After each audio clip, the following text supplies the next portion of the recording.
m'a mis une pensée aujourd'hui sur le cœur avec d'abord un verset biblique. Et je me suis dit, Seigneur, qu'est-ce que tu veux que j'en fasse? Comment j'apporte ça à l'Église? Et pour introduire ce temps de prédication, mais j'ai simplement fait un constat. C'est que la vie est ainsi faite que nous vivons. Alors d'abord, nous naissons. Et puis, on va commencer à vivre. Nous grandissons, nous vieillissons. Et nous mourrons. Hier, c'était un temps de funérailles pour l'Église. C'est comme ça. Dieu a décidé qu'il y a un début et qu'il y a une fin. Mais force est de constater que la phase de croissance, la phase de vieillissement, elle se fait jamais sans douleur. C'est pas facile la vie. Qui peut dire ici la vie c'est facile?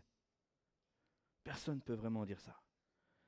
Donc, il y a des combats avec des défaites, mais gloire à Dieu, avec des victoires. Il y a des épreuves, et ces épreuves nous permettent l'acquisition de nouvelles connaissances, et même parfois elles nous permettent de se découvrir des talents cachés. On se dit, tiens, je ne savais pas que j'avais une capacité pour faire ça. Je ne savais pas que j'étais capable de faire ceci. Et donc, la vie nous façonne, et en fonction de qui nous sommes, il y a des choses que nous sommes plus ou moins capables de faire. Certains, par exemple, vont jouer de la musique. Alors pour eux, tu leur mets un instrument de musique entre les mains, il y a une facilité. Et bien sûr, il y a beaucoup de travail derrière. Je ne pense pas qu'Axel joue de la guitare comme ça le jour où il a pris la guitare. Vous entendez Fabrice qui joue du piano, vous entendez nos batteurs, vous entendez tous nos musiciens. Personne ne joue comme ça sans avoir travaillé. Mario Reyes, Mario, tu travailles combien d'heures par semaine? La guitare. Alors par jour? Oui. 4 heures par jour minimum. Voilà. Il n'arrive pas au niveau qu'il est en jouant juste comme ça. 4 heures de guitare par jour. Moi, je pense que ma guitare, elle se serait barrée depuis longtemps. Mais je pense même que ceux qui ont une facilité pour apprendre les instruments de musique ne comprennent pas pourquoi c'est difficile pour les autres. Moi, je sais que j'ai essayé des instruments. Alors, peut-être que je manque de patience, je veux bien le croire. Mais quand je vois parfois la facilité qu'ont certains, ils ne peuvent pas comprendre que c'est difficile pour moi. Et là, je parle de musique, mais j'aurais pu parler beaucoup d'autres choses. J'aurais pu parler de dessin, je pourrais parler d'art, je pourrais parler de bricolage. On a ici des hommes qui sont en train de nous refaire des classes d'école du dimanche. Mais allez voir ce travail, c'est merci, messieurs, quoi. Tout le monde n'est pas capable de faire ça. Et il y a d'autres choses. Je parle de bricolage, mais les mathématiques. Il y a des gens, ils sont faits pour des mathématiques. Il y en a, un simple problème, c'est une catastrophe. On le voit parfois sur Facebook, vous voyez, il y a des équations très simples à résoudre. Et vous voyez les réponses, il y en a 27 différentes, alors qu'il n'y a qu'une seule réponse, qu'une seule réponse qui soit juste. Bref, il y a des personnes pour qui prendre la parole en public, c'est impossible. Ils n'y arrivent pas. On est tous différents. On a nos faiblesses et nos facilités. Et dans cette capacité, on retrouve la foi. La foi, finalement, eh bien, j'ai compris une chose, c'est que la foi était mesurable. Vous allez me dire, comment la foi est mesurable? Je me suis laissé interpeller par Jésus quand il rencontre des personnes, et à 2 reprises au moins, il va affirmer ceci. Déjà, il va parler avec la femme cananéenne qui a sa fille qui est malade. Et dans Matthieu 15, il va dire, alors Jésus lui dit, femme, ta foi est grande. Intéressant. Qu'il te soit fait comme tu veux, et alors même sa fille fut guérie. Et le centenier aussi. On est dans l'évangile de Luc, chapitre 7, verset 9. Lorsque Jésus entendit ces paroles, il admira le centenier. Vous vous rendez compte un peu du verbe utilisé? Un Romain. Il admira le centenier et se tournant vers la foule qui le suivait, il dit, je vous le dis, même en Israël, je n'ai pas trouvé une aussi grande foi. Ça veut dire que Jésus, Quand il te regarde, il voit le curseur de ta foi. Est-ce qu'il en est au début? Est-ce qu'il est au taquet? Est-ce qu'il est au milieu? Est-ce que tu peux l'améliorer? Est-ce que tu peux faire autrement? Et on voit dans la réponse que Jésus va apporter au centenier, il va dire « Qu'il te soit fait selon ta foi ». Et à l'heure même, son serviteur fut guéri.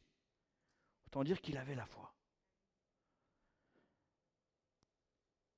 Et donc, j'ai cette certitude que, bien que la foi soit la foi, Jésus dit, si vous aviez la foi comme un grain de sénévé, vous diriez à cette montagne, jette-toi de là et ôte-toi de là et jette-toi dans la mer, qu'elle le ferait. La foi, c'est la foi. Mais je pense quand même que nous pouvons faire grandir notre foi. Nous pouvons la faire grandir. Avoir la foi peut-être qui va stopper le soleil 2-3 jours dans le ciel. Bon, c'est pas utile. On est d'accord. Ça n'a servi que sur un champ de bataille. Mais pour nous, c'est pas utile. C'est peut-être pas nécessaire de faire ça. C'est comme demander à une montagne de jeter dans la mer. C'est pas vraiment utile, abstenez-vous. Hein, ne vous précipitez pas pour le faire. Vous avez la foi, j'en suis sûr. Mais je pense que la foi peut grandir. Et la vraie question, c'est comment elle peut grandir? Et c'est là que j'en viens à ce verset biblique, ce passage biblique qui était dans mon cœur depuis le début de la semaine. On est dans l'évangile de Luc au chapitre 5 et on va lire les versets 37 à 39. Jésus est là avec tout un tas d'hommes et de femmes autour de lui, parmi eux des pharisiens. Et il va dire, personne ne met du vin nouveau dans de vieilles outres. Autrement, le vin nouveau fait rompre les outres. Il se répand et les outres sont perdues. Vous remarquerez qu'il ne s'inquiète pas pour le vin. Il s'inquiète pour les outres. Mais il faut mettre le vin nouveau dans des outres neuves. Quiconque boit du vin vieux n'en désire pas du nouveau, car il dit, le vieux est meilleur. Et donc, je me suis arrêté sur ce passage, je me suis dit, Seigneur, qu'est-ce que tu veux me dire? Alors, tout d'abord, je pense que c'est important de nous remettre dans le contexte, de comprendre ce qu'il veut dire. Pourquoi le vin nouveau fait crever les outres, etc. Nous, si on ne connaît pas les choses, on a du mal. En plus, moi, je ne comprenais pas, parce que je suis un bon Français, entendre que le vin vieux est meilleur, oui. On est d'accord. Hein? Je ne comprenais pas où était le problème. Alors, figurez-vous qu'à l'époque, pour transporter du liquide à boire, ce qu'ils devaient boire, ils avaient la peau des animaux, à partir desquels ils faisaient des outres. Donc, ils cousaient ça très très serré, etc. etc. Et quand la peau était neuve, elle gardait une certaine souplesse, une certaine élasticité. Quand elle vieillissait, elle commençait à devenir un peu plus sèche, un peu plus solide, moins élastique. Et donc, quand vous mettiez quelque chose dedans au tout départ, il n'y a pas de problème, c'est relativement élastique. Quand l'outre est vieille, elle n'est plus en capacité de faire ça. Le problème, c'est que quand on parle de vin, le vin nouveau va fermenter, il va continuer de vieillir. Si le vin continue de vieillir, c'est parce qu'il continue d'agir. Il y a une fermentation qui se fait. Quand ça reste dans une bouteille de verre comme le bon vin français, c'est absolument pas un problème. La fermentation se fait à l'intérieur, et puis parfois il y a du dépôt au fond, bon, c'est comme ça. Mais dans une outre, étant donné qu'il y a une élasticité, l'outre gonflait. Et si elle était neuve, elle avait cette capacité à gonfler. Quand vous aviez vu qu'elle était gonflée, vous l'ouvriez, un petit peu d'air sortait. Si vous ne vouliez pas que l'air sorte, vous le gardez histoire de conserver le vin et le faire vieillir. Mais si vous vouliez le boire rapidement, vous ouvriez le bouchon, un peu comme un bouchon de champagne. Voilà. C'était pour voir si vous étiez réveillé. L'air sort. Et donc, ce n'était pas un problème quand l'outre était neuve. Mais si l'outre était ancienne, elle gonflait et elle craquait. Et le problème, ce n'était pas de perdre le vin. Le problème, c'était de perdre l'outre. Voilà pour la partie culturelle de ce message. Mais maintenant, il faut expliquer la partie spirituelle. Ce qu'on doit comprendre d'un point de vue spirituel, justement, c'est que si nous voulons vivre des choses nouvelles, Si nous voulons faire grandir notre foi, nous devons vivre des choses nouvelles. Si nous voulons vivre des choses nouvelles, nous devons être des outres neuves. Est-ce qu'on est capable de comprendre ça? Parce que si on reste une vieille outre, ça ne rentrera pas.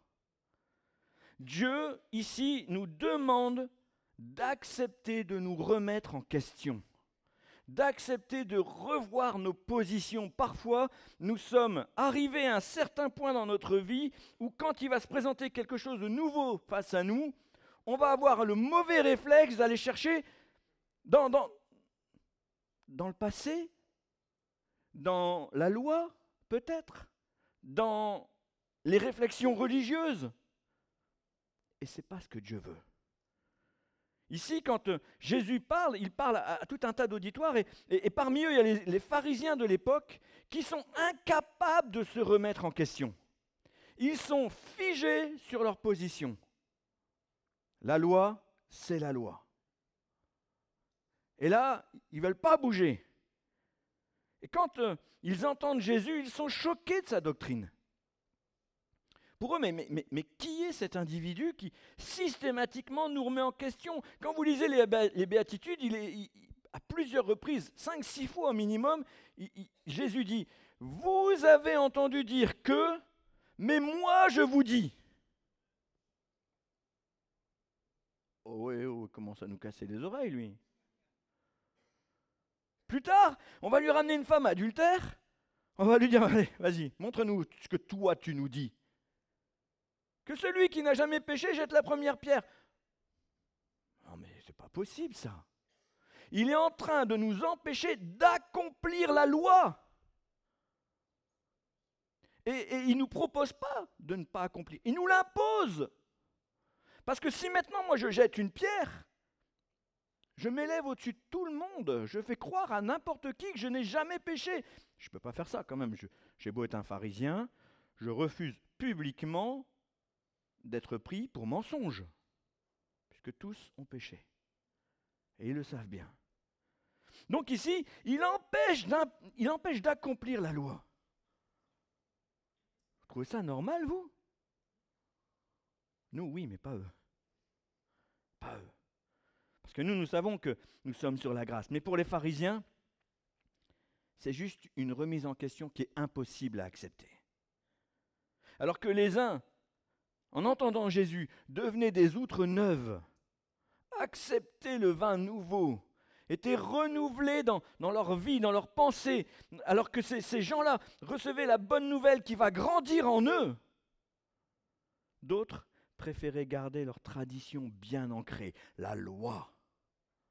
La loi est dure, mais c'est la loi. Je ne vais pas vous le faire en latin, ce n'est pas ma spécialité. Et donc leur position bien ancrée, c'est de dire le vieux vin est meilleur. Ah oui, nous les Français, on est d'accord avec cette expression. Je préfère un bon vin qui a vieilli qu'un Beaujolais nouveau. Voilà. Vous pouvez goûter le Beaujolais nouveau. Hein. Oh, c'est pas le meilleur des vins. Hein. Mais d'un point de vue spirituel, c'est avant tout une excuse pour ne pas changer. Ah, il y a la loi. Ah, il y a la loi. Donc tu refuses de changer? C'est pas que je refuse de changer, il y a la loi. En l'occurrence, moi je m'arrête à la loi.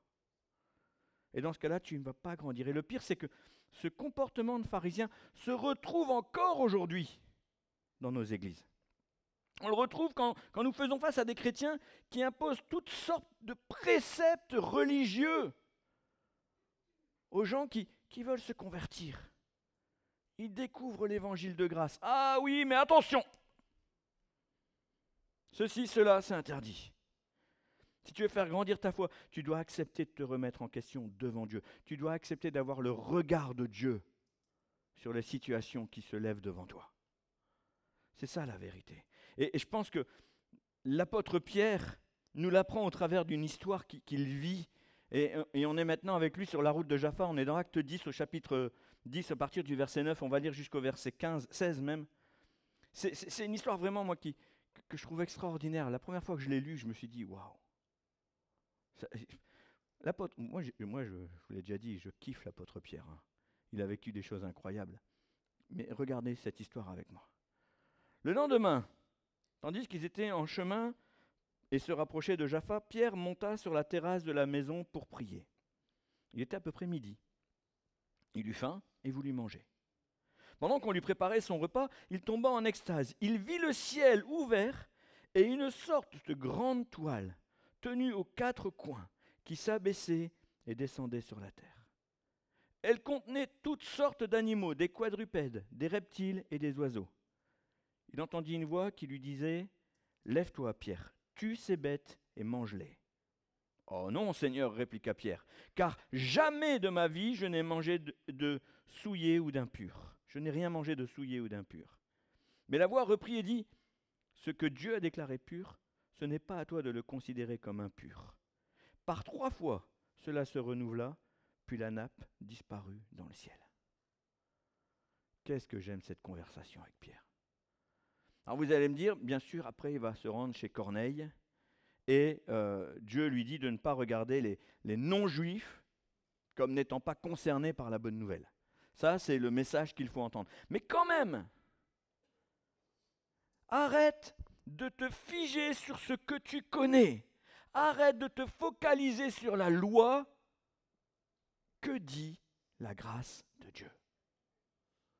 C'est ça le vrai message à entendre. Même si nous savons que l'histoire, c'est ce que je viens de vous dire.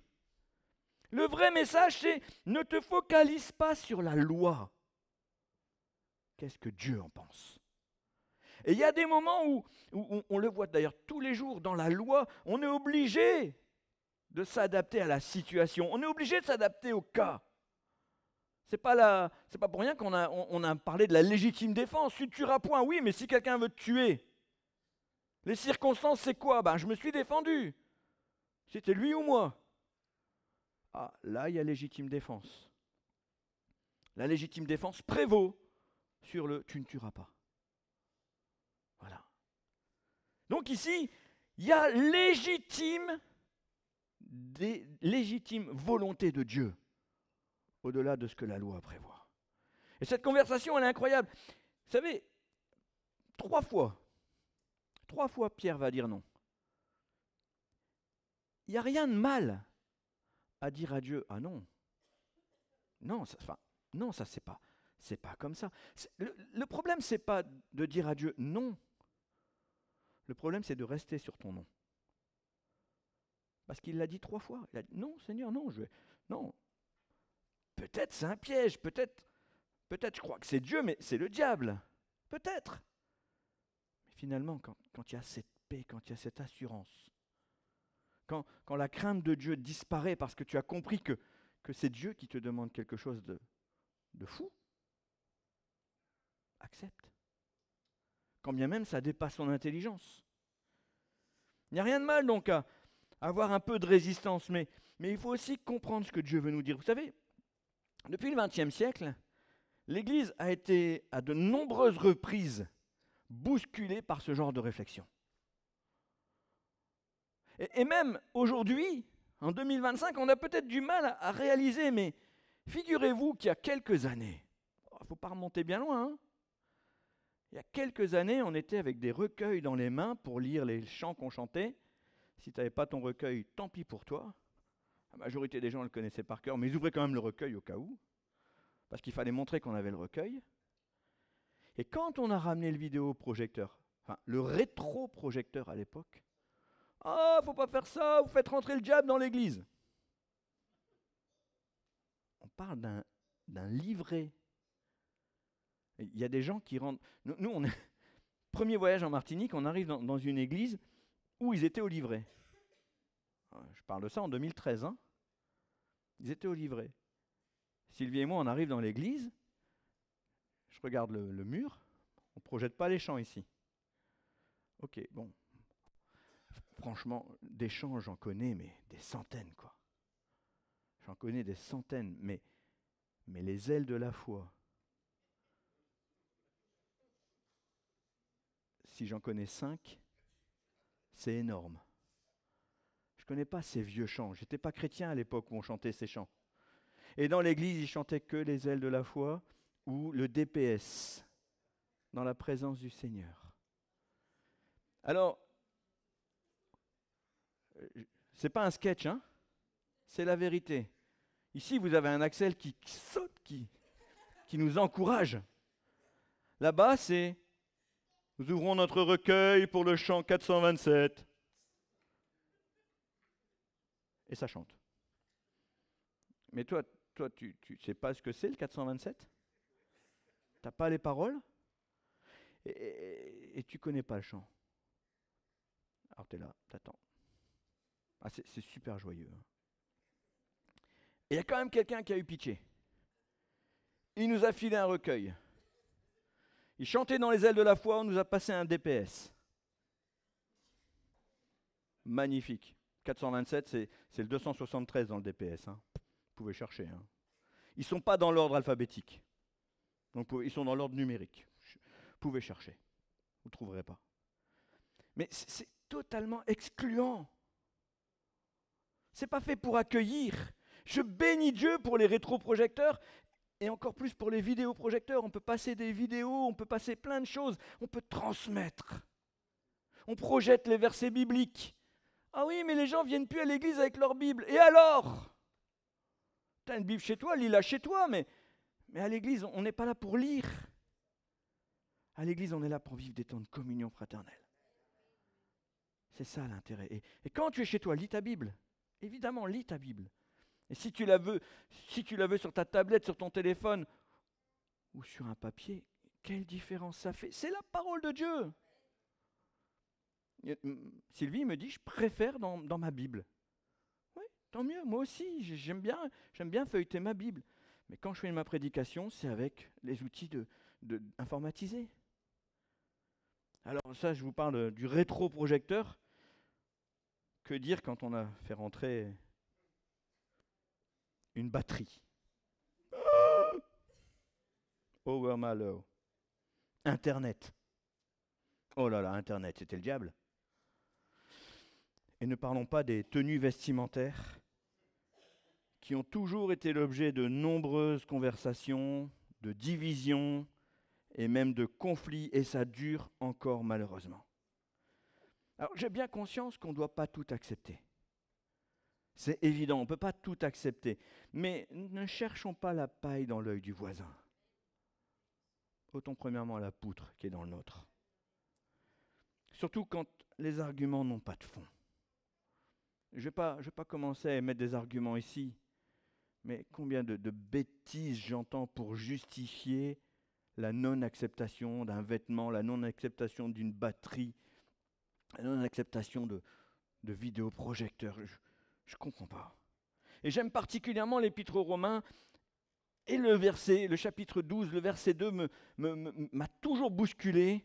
Ne vous conformez pas au siècle présent, mais soyez transformés par le renouvellement de l'intelligence, afin que vous discerniez quelle est la volonté de Dieu, ce qui est bon, agréable et parfait. Voilà un verset qui donne du sens à ma foi chrétienne. Et j'aime bien la version Summer qui dit « Ne vous laissez pas modeler par le monde actuel ». Alors certains nostalgiques voudraient nous dire, bah oui, il ne faut pas faire rentrer la vidéoprojection, la batterie, ça c'est le monde actuel. C'est pas comme ça que je le comprends. Parce que si j'entends ce qu'ils sont en train de me dire, ils sont en train de me dire que c'était mieux avant qu'on ait ces choses-là. Bon d'accord, alors il faut remonter à quelle période, à quel moment? Puisque quand l'apôtre Paul écrit ça, c'est pas en 2025, c'est au 1er siècle. Donc déjà au 1er siècle, il ne fallait pas se conformer. Donc on remonte à quand? On remonte à Adam et Ève? Ça va être compliqué, on va nous dire qu'on ne peut pas faire de culte nudiste. Ah ben non, mais si vous voulez remonter à Adam et Ève, vous pouvez, mais ce sera sans moi. Hein. Non, mais soyons clairs.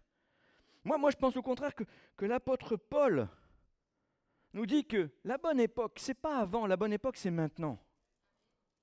La bonne époque, c'est aujourd'hui. Mais je ne dois pas me laisser cette époque m'imposer ses préceptes. Elle ne doit pas m'imposer ses préceptes. En revanche, je dois être créatif dans cette époque. Je dois avoir le renouvellement de mon intelligence pour que le message de l'Évangile soit annoncé, reste pertinent, reste une bonne nouvelle.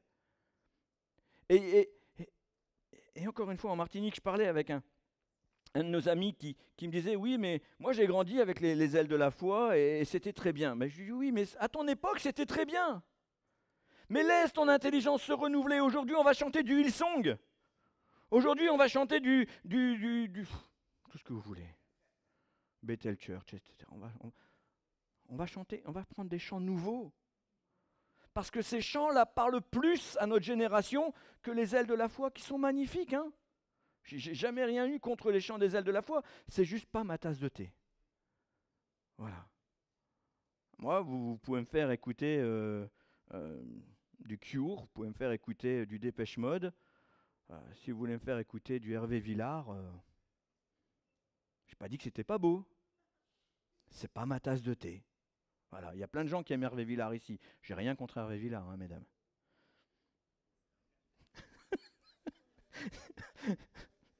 Pardon. Je dois laisser Dieu renouveler ma pensée afin de tirer le meilleur de ma génération, afin de retirer le meilleur de mon époque, et je dois également rejeter ce qui est mauvais dans ma génération, ce qui est mauvais dans mon époque. Il y a des choses qu'on ne pourra jamais accepter.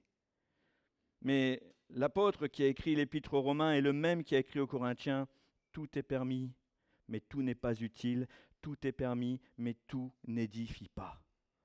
Je trouvais ça dans 1 Corinthiens 10, verset 23. Tout n'est pas utile, tout n'édifie pas. On ne va pas se servir de tout. Et heureusement que l'Église ne s'est pas conformée au fil des siècles. Il n'y a pas si longtemps que ça.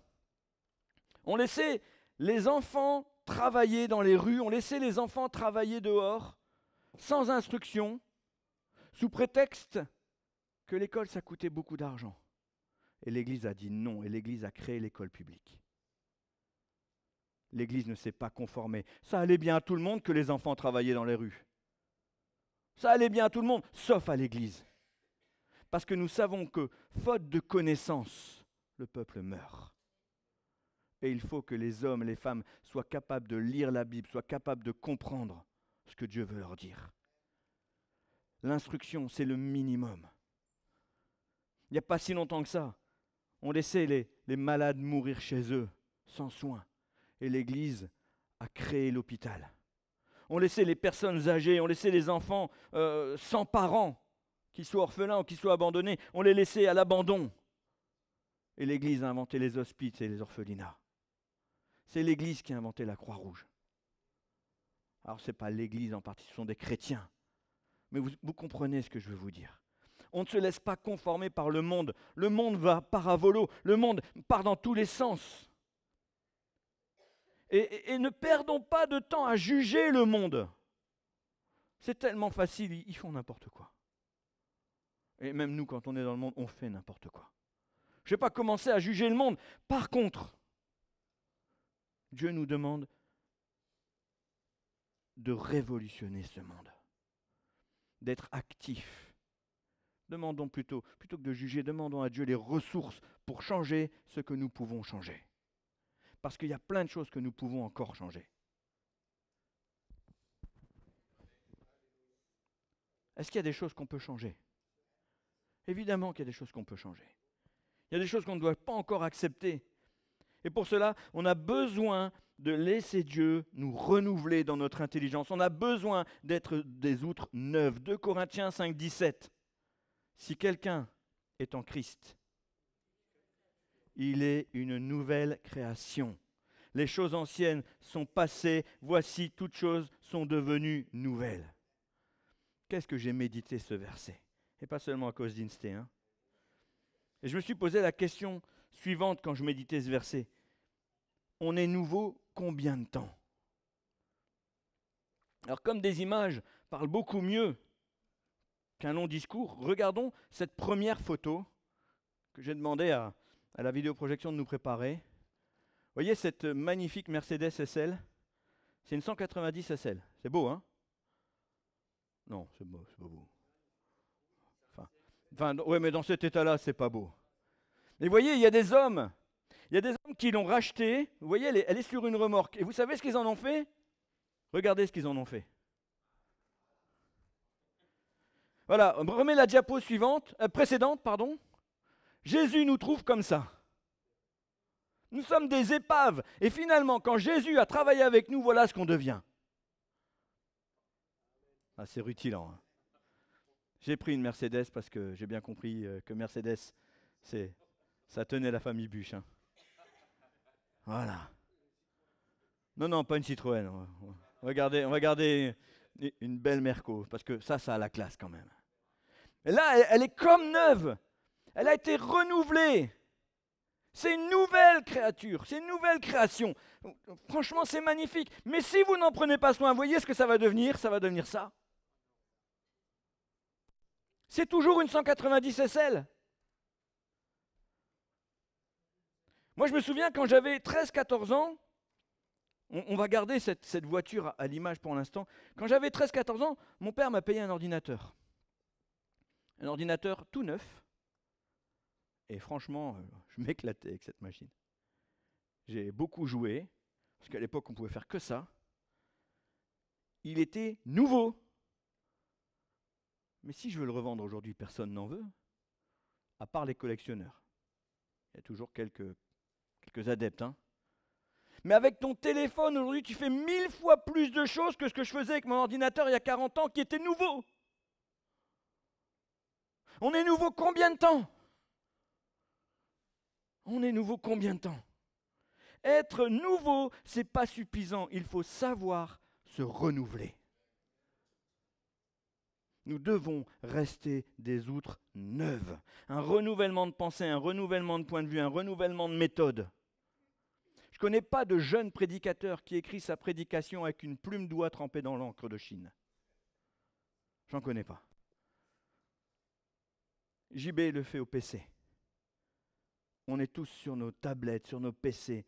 Moi j'utilise une tablette aujourd'hui parce que j'ai plus envie d'abattre un arbre pour prêcher. Mais combien de papier on a mis à la poubelle pour des prédications. Aujourd'hui, on nous parle d'écologie. Ça, c'est écologique. Bon, la centrale nucléaire qui me fournit l'électricité ne l'est pas forcément, mais ça, c'est écologique. L'homme est tellement incohérent. Mais certains même prédicateurs aujourd'hui utilisent l'IA. Moi, j'utilise pas l'IA. J'utilise pas l'IA parce que je pense que ce n'est pas approprié pour écrire une prédication. L'IA n'est pas attentive à la pensée de Dieu. Elle est intelligente, intelligence artificielle. Elle a parfois des bons arguments liés à la cohérence des passages bibliques. Ce que j'ai déjà regardé, hein, j'ai déjà essayé.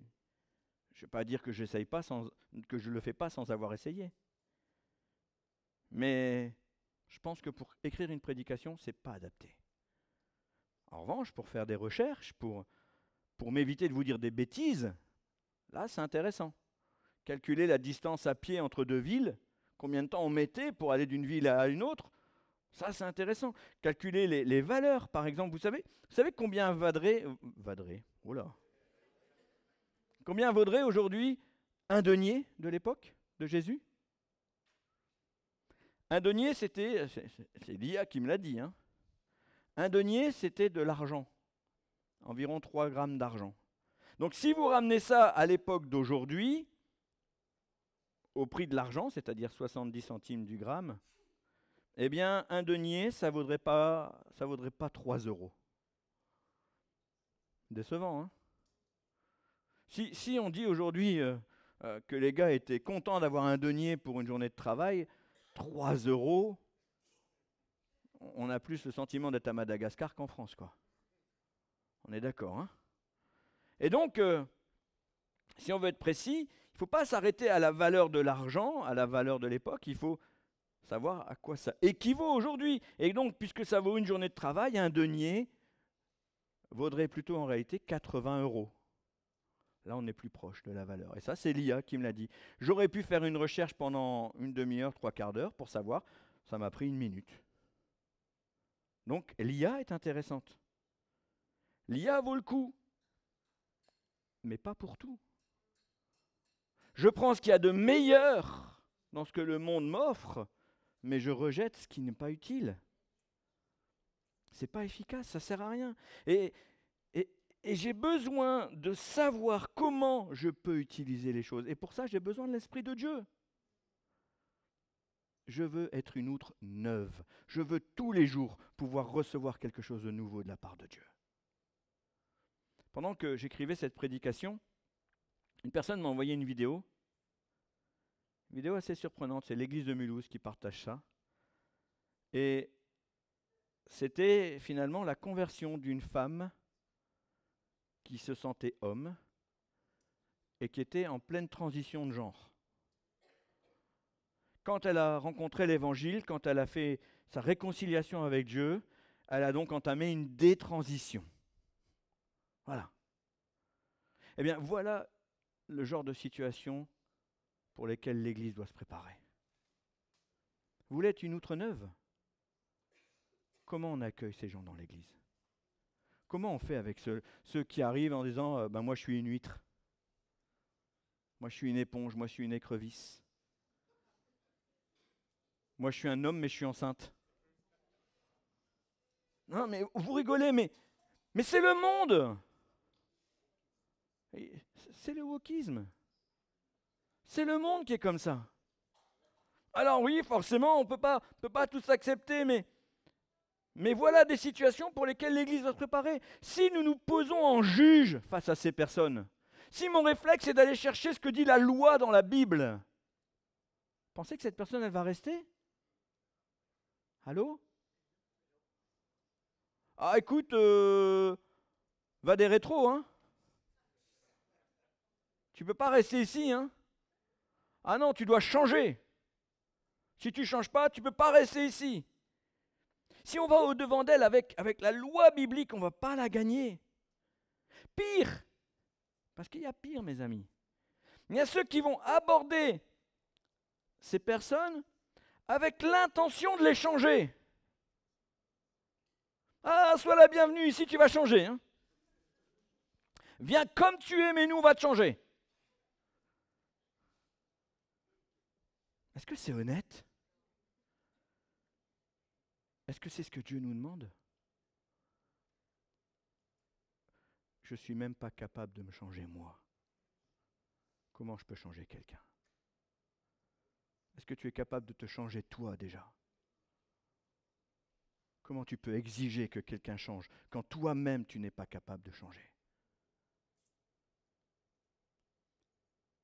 Je suis absolument convaincu que Dieu ne nous demande pas de changer les autres. S'il y a une personne pour qui je dois demander à Dieu de changer, c'est moi-même. Seigneur, change-moi moi, parce que j'ai besoin de changer.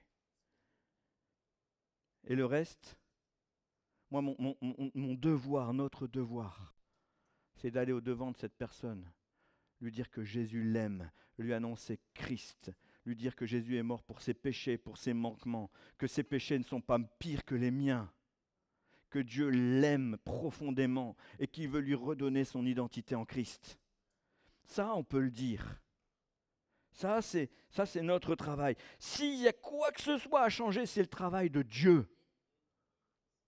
Ce n'est pas notre travail parce qu'on n'est pas capable de le faire nous-mêmes. Comment on peut l'exiger de quelqu'un d'autre ? Et c'est ça être une outre neuve. Parce que si on est une vieille outre, quand on voit quelqu'un rentrer avec une allure qui ne nous convient pas, on veut le changer. J'ai un de mes amis, je l'ai connu jeune garçon,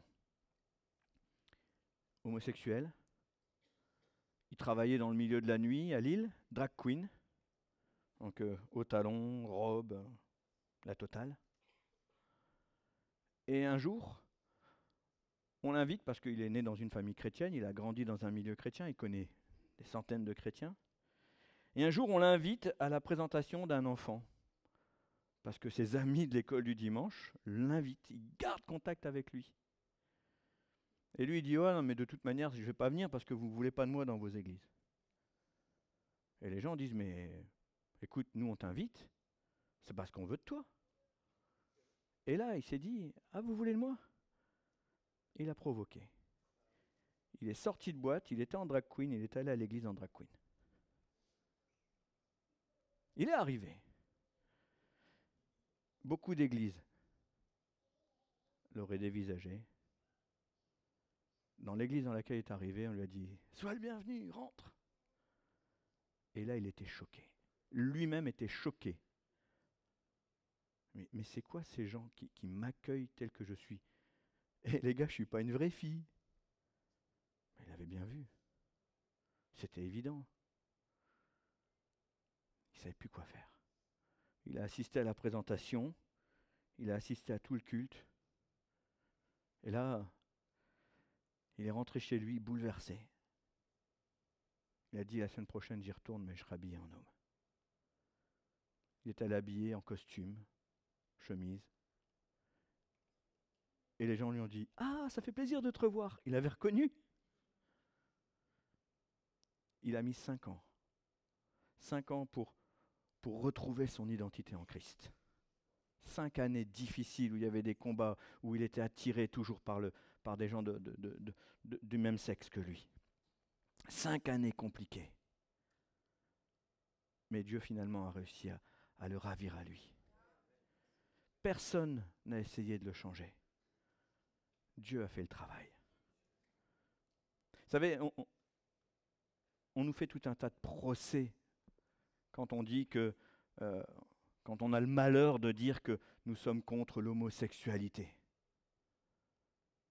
Je ne suis pas contre l'homosexualité.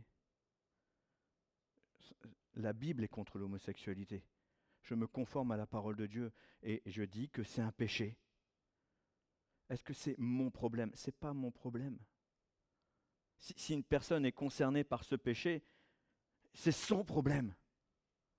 Moi, mon problème, c'est de lui annoncer que Dieu l'aime, que Dieu veut la pardonner, que Dieu veut l'aider à sortir de toute situation de péché.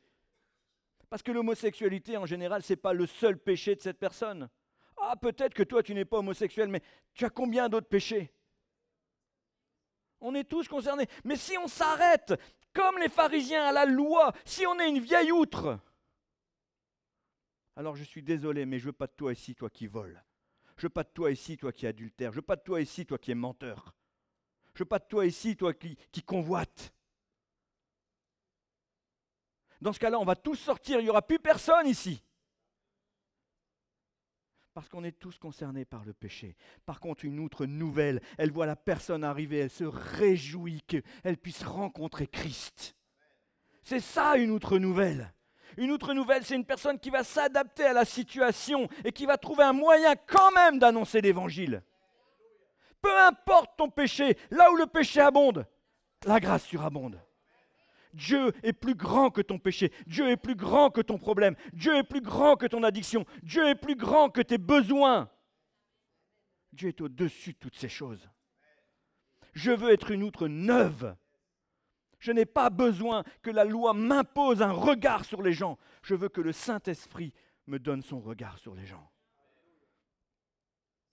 Nous avons chanté « Je célèbre, de mes lèvres je célèbre ta victoire, ton règne, ton autorité. » Est-ce que Dieu a encore son autorité sur l'Église? Est-ce que Dieu a encore son mot à dire sur les personnes que nous accueillons? Mes amis, il est évident que nous ne devons pas tout accepter.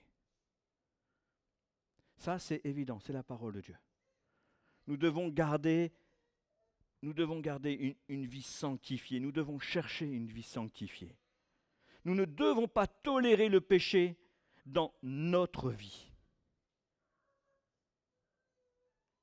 Mais le péché dans la tienne, c'est ton problème, ce n'est pas le mien. En revanche, si tu me permets de t'aider, alors c'est avec plaisir que je le fais. Mais pas pour te juger, pas pour te dire tu as le droit, tu n'as pas le droit. Pour te dire, qu'est-ce que Dieu en pense? Comment tu vis la chose? C'est ça qui m'intéresse.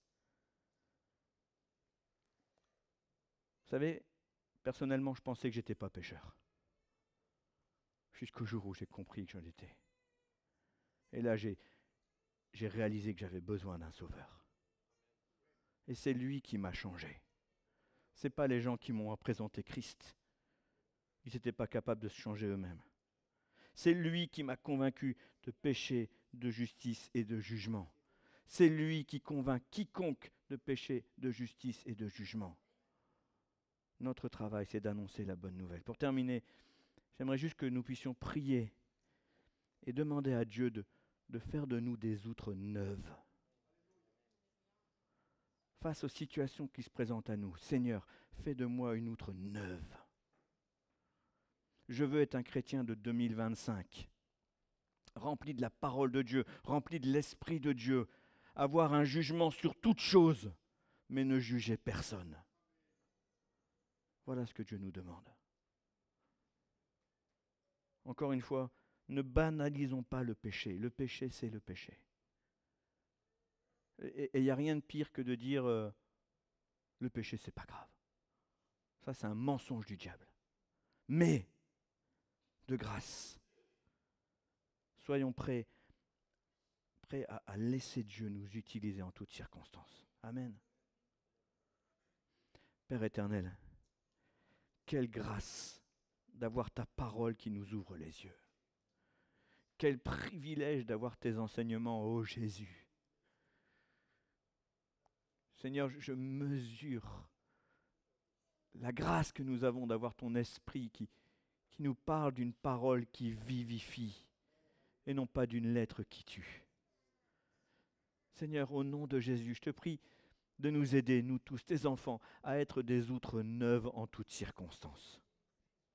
Seigneur, que nous puissions apprendre de ton esprit, apprendre de ton amour, apprendre de ton caractère, afin de ne pas être des pharisiens du XXIe siècle, mais à devenir des enfants de Dieu dans notre époque.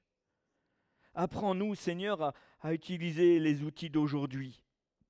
Apprends-nous, Seigneur, à rejeter ce qui est mauvais, mais à prendre ce qui est bon. Apprends-nous, Seigneur, à ne laisser aucune place à l'adversaire dans notre vie. Seigneur, nous avons encore besoin de toi. Et Seigneur, moi je veux être rempli d'un vin nouveau. Je veux être rempli de ton esprit. Je veux pas me contenter des choses d'hier. Parce que ta parole dit que tu fais toutes choses nouvelles. Merci pour ta parole, elle est extraordinaire, elle nous vivifie, elle nous fait du bien. Seigneur, apprends-moi à faire de ta parole la parole qui me conduit chaque jour, en toutes circonstances. Aide-moi à avoir ton regard sur les hommes, les femmes qui m'entourent, quelle que soit leur situation. Aide-moi à avoir ton regard sur le monde actuel. Nous savons qu'il part à volo. Seigneur, garde-nous de tout jugement. Mais au contraire, aide-nous à accomplir tes desseins, à faire ce qui est encore possible aujourd'hui. Parce que tu es Dieu et ton message n'a pas changé. La bonne nouvelle de Christ est toujours la même. Seigneur, je ne veux pas partager une mauvaise nouvelle. Je veux partager la bonne nouvelle de l'Évangile. Sers-toi de nous, Père, au nom de Jésus. À toi la gloire, Seigneur. Amen.